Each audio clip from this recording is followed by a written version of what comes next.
senang sekali kita bisa berjumpa kembali di video kali ini. Di video kali ini, Sarmin akan membahas tentang yang namanya gula atau sugar. Benarkah gula selalu berbahaya bagi kesehatan? Gula memang sering dimusuhi oleh orang yang memiliki diabetes. Namun, benarkah gula selalu berbahaya bagi kesehatan? Banyakkan orang mungkin sudah tidak asing dengan istilah glukosa, yang pada dasarnya merupakan salah satu bentuk dari gula. Namun, tidak sedikit pula yang masih bingung akan manfaat glukosa serta kaitannya dengan makanan dan gula dalam darah. Apa sebenarnya fungsi glukosa dalam tubuh manusia? Seperti apa pula struktur dan proses pembentukannya? Agar lebih mudah memahami glukosa, sebaiknya Bro Narsis terlebih dahulu mengenal karbohidrat. Karbohidrat merupakan senyawa zat organik seperti lemak, protein, dan vitamin. Senyawa organik ini terdiri dari atom karbon atau C, hidrogen atau H, dan oksigen atau O. Berdasarkan struktur kimianya, karbohidrat terbagi menjadi monosakarida, disakarida, oligosakarida, dan polisakarida. Monosakarida merupakan gula yang paling sederhana, sedangkan polisakarida adalah bentuk kimianya yang paling kompleks. Glukosa termasuk dalam golongan monosakarida, yakni jenis karbohidrat yang paling sederhana dan tidak bisa diuraikan atau dipecah lagi menjadi bagian yang lebih kecil. Itulah sebabnya glukosa sering disebut sebagai gula sederhana. Glukosa adalah hasil utama dari fotosintesis, yakni pembuatan makanan yang terjadi pada tumbuhan. Dengan bantuan sinar matahari, proses ini mengubah air, klorofil atau zat hijau pada daun, dan karbon dioksida menjadi oksigen dan gula. Oksigen akan diembuskan ke udara bebas, sedangkan glukosa diedarkan ke seluruh jaringan tumbuhan. Glukosa inilah yang ada pada buah dan sayuran yang Bro Narsis makan setiap hari. Gula pada buah dan sayur ini juga sering kita sebut sebagai gula alami. Proses metabolisme glukosa dan berbagai karbohidrat lainnya dalam tubuh terbilang cukup rumit. Ada berbagai proses kimia yang terjadi, yakni glikolisis, oksidasi, pirufat, dan siklus asam sitrat. Awalnya, karbohidrat akan dipecah oleh enzim pencernaan yang ada di mulut menjadi bentuk sederhana yang tidak lain yaitu glukosa. Kemudian, gula sederhana ini akan diserap oleh usus dan masuk ke dalam darah. Ketika gula alami dari makanan ini sudah berada dalam aliran darah, inilah yang dikenal dengan sebutan gula darah. Selanjutnya, gula ini akan didistribusikan ke seluruh tubuh, terutama otak, hati, otot, sel darah merah, ginjal, dan jaringan lemak. Banyaknya jaringan tubuh yang memerlukan manfaat glukosa mengakibatkan asupan tubuh terhadap gula cukup besar. Itu sebabnya karbohidrat tergolong sebagai zat gizi makro atau makronutrien, zat gizi yang dibutuhkan tubuh dalam jumlah besar. Pankreas lalu melepaskan insulin untuk merespon gula darah yang naik. Hormon ini merupakan gula darah dengan mengubah glukosa menjadi glikogen. Glikogen adalah cadangan energi yang bisa Bro Narsis gunakan ketika tidak ada asupan makanan. Ketika kekurangan glukosa, tubuh Bro Narsis akan mengubah glikogen kembali menjadi gula sederhana sebagai sumber energi. Namun, jika glikogen habis, tubuh harus mengubah senyawa lain menjadi glukosa melalui proses gluconeogenesis. Walaupun tubuh membutuhkan karbohidrat dalam jumlah besar, tidak berarti Bro Narsis bisa mengkonsumsi makanan yang mengandung gula dengan sesuka hati. Bahkan sekalipun itu merupakan buah atau sayur yang mengandung gula alami, bukan pemanis buatan. Metabolisme karbohidrat diatur oleh hormon insulin yang diproduksi oleh sel pankreas. Pada kondisi tertentu, fungsi pankreas atau hormon insulin mungkin dapat terganggu. Salah satu masalah kesehatan yang menyerang kerja insulin ialah diabetes. Penyakit ini bisa mengganggu proses metabolisme glukosa dan menimbulkan berbagai gejala. Contohnya, tubuh mudah kelelahan, mudah lapar, sering buang air kecil, tubuh mudah terluka, dan sulit sembuh. dan kulit gatal. Jika kadar gula darah tidak terkontrol, diabetes bisa semakin parah. Penyakit ini bahkan dapat menyebabkan komplikasi seperti gagal ginjal, gangren atau luka di bagian tubuh yang menyebabkan jaringan rusak, penyakit jantung, dan retinopati atau kerusakan mata. Glukosa merupakan salah satu jenis karbohidrat yang sangat penting bagi tubuh. Brunasis memerlukannya sebagai sumber energi dan untuk menjalankan fungsi normal berbagai jaringan. Maka dari itu, pastikan brunasis memenuhi kebutuhannya dalam jumlah yang sesuai. Nah, sekarang kita harus berdamai dengan gula. Di zaman sekarang, semakin banyak orang yang menghindari konsumsi gula dengan tujuan untuk menjaga kesehatan. Gula seringkali dianggap sebagai bahan makanan yang memicu timbulnya berbagai penyakit. Bahkan gula dianggap sebagai musuh bagi sebagian orang. Gula memang sangat berkaitan dengan penyakit diabetes dan obesitas.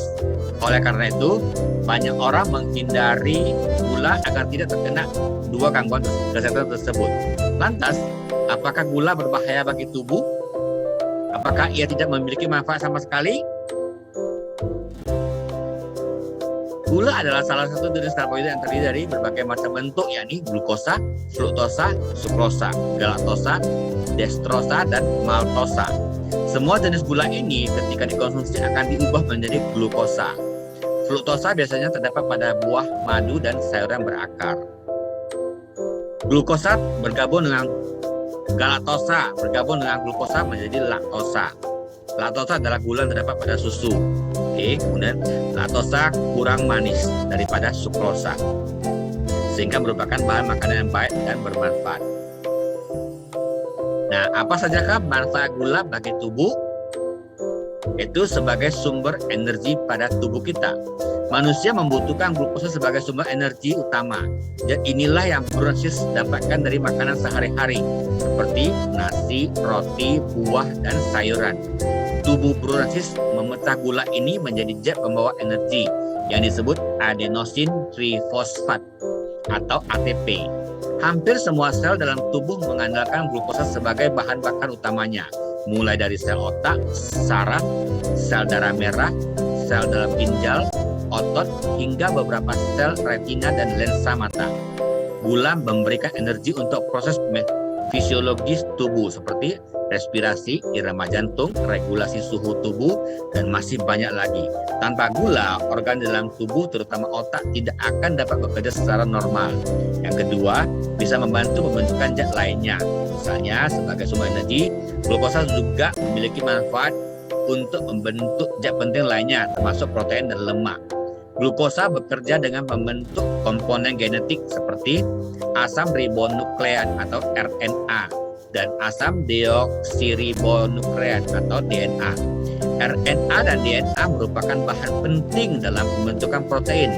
Tidak hanya kedua bahan ini, glukosa juga membantu pembentukan nikotinamida adenin dinukleotida fosfat atau NADPH yang berperan dalam proses pembentukan asam lemak. Yang ketiga, manfaat dari gula adalah menjalankan fungsi otak. Glukosa merupakan sumber energi utama bagi jaringan otak. Salah satu kegunaannya yakni membantu pembentukan alfa-ketoglutarat. Tubuh memerlukan senyawa ini untuk menghilangkan racun amonia yang sangat berbahaya bagi sel saraf. Selain itu, glukosa juga merupakan zat penting dalam pembentukan neurotransmitter. Neurotransmitter merupakan zat kimia yang berperan penting dalam pengiriman pesan antar sel saraf. Yang keempat, fungsinya adalah membantu pengiriman oksigen ke jaringan. Manfaat glukosa tidak berhenti di situ saja. Bagi sel darah merah, gula alami ini juga diperlukan untuk pembentukan bifosfogliserat. Dan ini berperan dalam proses pelepasan oksigen dari hemoglobin dalam sel darah merah ke jaringan tubuh. Sel darah merah juga memerlukan glukosa untuk melindungi diri dari serangan radikal bebas. Radikal bebas diketahui dapat menyebabkan kerusakan sel dan meningkatkan resiko sejumlah gangguan kesehatan seperti obesitas, diabetes, dan penyakit jantung. Kelima, manfaatnya adalah sebagai simpanan energi tubuh. Gula yang berlebihan pada tubuh akan disimpan menjadi glikogen. Glikogen ini disimpan di otot dan hati. Glikogen pada otot hanya dapat digunakan oleh otot. Sedangkan pada hati, glikogen dapat digunakan oleh jaringan lain yang membutuhkan. Sebagai contoh, otak adalah organ yang sangat membutuhkan gula. Ketika gula darah seseorang rendah, glikogen hati akan ke otak untuk memenuhi kebutuhan gula. Gula memang merupakan simpanan energi tubuh.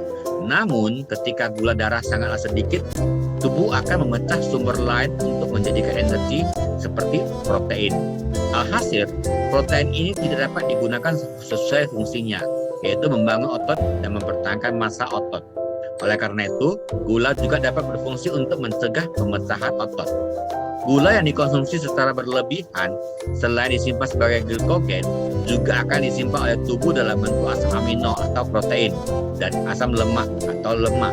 Sehingga ketika sangat diperlukan, bentuk lain ini akan dipecah menjadi energi. Manfaat gula sudah sangat jelas dan ternyata sangat penting bagi tubuh. Jika kekurangan gula, tubuh tidak dapat berfungsi secara baik. Walaupun gula ini bermanfaat, gula juga memiliki bahaya. Apa sajakah yang termasuk dalam bahaya gula? Mengkonsumsi gula secara berlebihan memberikan dampak negatif pada tubuh. Para ahli sudah membuktikan bahwa konsumsi gula berhubungan erat dengan obesitas dan penyakit kronis lainnya seperti diabetes mellitus. Bahaya gula yang berlebihan pada tubuh adalah sebagai berikut, yaitu obesitas. Mengkonsumsi gula terutama yang mengandung fruktosa, soda atau jus justru akan mengakibatkan rasa lapar. Jika bronchis mengkonsumsi fruktosa secara berlebihan, maka dapat menyebabkan resistensi hormon leptin. Padahal leptin ini berguna untuk memberikan sinyal kenyang ke otak.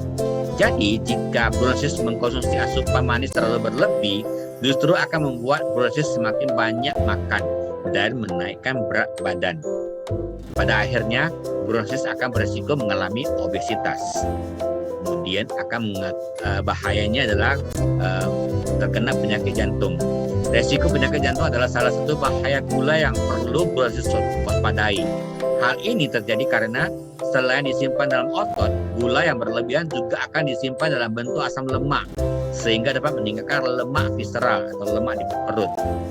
Lemak visceral adalah lemak dalam perut yang dalam penelitian sudah terbukti berhubungan dengan penyakit jantung. Dan penyakit jantung adalah salah satu penyebab kematian terbanyak di dunia. Kemudian diabetes. Dalam jangka panjang, mengkonsumsi gula secara berlebihan dapat menyebabkan resistensi hormon insulin. Hormon insulin diproduksi oleh pankreas untuk menjaga kadar gula dalam tubuh.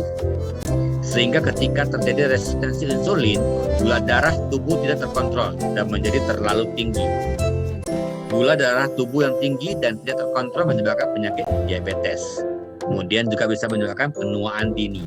Bahaya gula selanjutnya adalah mempercepat penuaan kulit seperti munculnya kerutan dan garis-garis halus terlebih dini. Studi membuktikan bahwa wanita yang mengkonsumsi lebih banyak karbohidrat dan tambahan gula memiliki lebih banyak kerutan dibandingkan dengan wanita yang mengkonsumsi diet tinggi protein rendah karbohidrat. Gula memiliki manfaat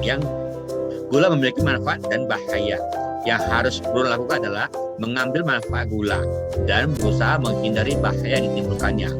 Oleh karena itu, Bro harus bijak dalam mengkonsumsi gula agar tidak berlebihan dan takarannya sesuai dengan kebutuhan tubuh. Nah, takaran yang sesuai dengan tubuh adalah kita harus cocokkan dengan kebutuhan kita.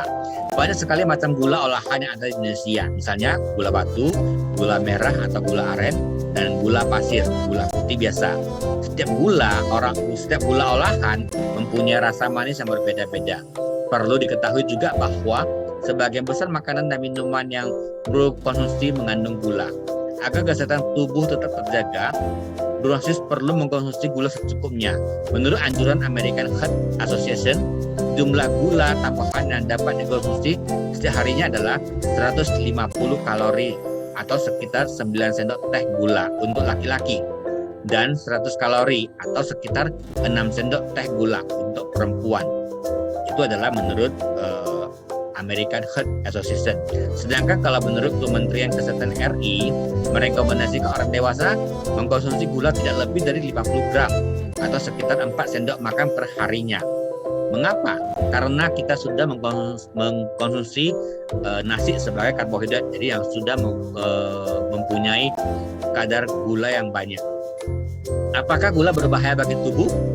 Ternyata tidak selalu, karena tubuh juga memerlukan asupan gula agar dapat menjalankan fungsinya dengan baik. Jadi manfaat gula itu sebagai penyuplai energi harus bro perhatikan agar tubuh tidak kehilangan energi dan menjadi lemas. Namun bahaya gula bisa terjadi apabila bro mengkonsumsinya secara berlebihan. Oke, kemudian panduan gula dalam darah. Ketosis adalah proses metabolisme yang normal dan tidak berbahaya. Kondisi ini terjadi pada saat tubuh kekurangan karbohidrat untuk dibakar menjadi energi. Maka sebagai penggantinya, tubuh akan membakar lemak untuk mencukupi kebutuhan energinya. Proses metabolisme lemak ini akan menghasilkan senyawa yang disebut dengan keton. Oke, jadi pada saat ketosis, GDP atau gula dalam puasa itu adalah lebih kecil dari 80. Sedangkan pada saat normal itu 70 sampai 104. Kalau sudah melebihi 104 disebut dengan pre-diabetes atau pradiabetes. Kemudian kalau 2 sampai 3 jam setelah makan itu pada saat ketosis adalah lebih besar dari 95. Kemudian kalau saat normal itu 2 sampai 3 jam setelah makan berkisar 110 sampai 140.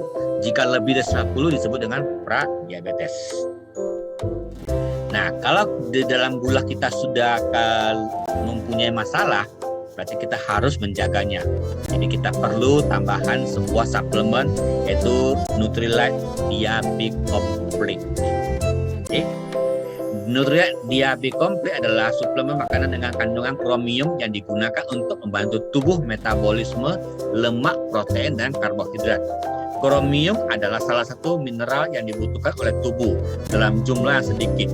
Kromium berperan untuk membantu mengolah karbohidrat dan menjaga kadar gula dalam darah supaya tetap normal.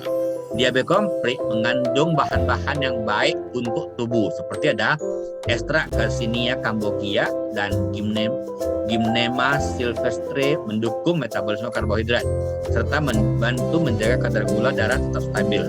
Kandungan kromium picolinate bermanfaat dalam metabolisme karbohidrat, protein, dan lemak menjadi energi. Nutrilite Diabetes Komplit digunakan untuk membantu memelihara kesehatan pada penderita diabetes. Kromium picolinate, Gymnema sylvestre, dan vanadium mampu meningkatkan produksi dan efisiensi kerja insulin sehingga tidak terjadi penumpukan gula dalam darah. Kemudian ada ditambahkan dengan konsentrat parsley sebagai fitonutrisi yang bermanfaat untuk antioksidan dan untuk menjaga kesehatan hati. Juga ada menambahkan Garcinia cambogia yang mampu meningkatkan metabolisme karbohidrat. Oke, jadi dalam kandungannya itu ada kromium 100 mcg, Garcinia cambogia ada 300 mg. Kemudian ada beberapa kandungannya itu yang bisa proses lihat pada tabel berikut ini. Oke, demikianlah sharing kesehatan yang berhubungan dengan gula. Semoga bisa bermanfaat bagi proses semuanya. Berdamailah dengan gula. Sampai jumpa di video-video selanjutnya. Bye-bye.